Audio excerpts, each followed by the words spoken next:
Storens sortimentā vēl nebijis modelis, tas ir jaunais Manitou 930H. Šī teleskopiskā iekrāvēja celtspēja ir 3 tonnas.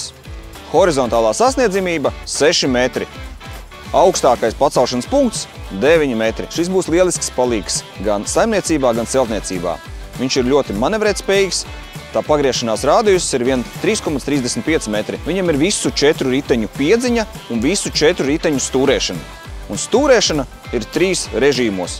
Krabja režīms, visu 4 riteņu stūrēšanas režīms un tikai priekšējo 2 riteņu stūrēšanas režīms. Šis zvērs ir aprīkots ar jaunākās paaudzes Stage 5 kubatas dzinēju. Tā maksimālais ātrums sasniedz 25 km/h. Manuprāt, priekš saviem parametriem tas ir visai kompakts.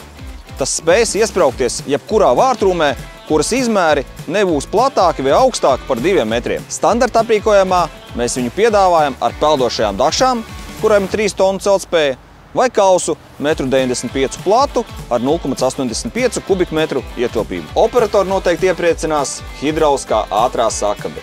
Tas ļaus operatoram ērti un viegli nomainīt vajadzīgo aprīkojumu, neizkāpjot no kabīnes.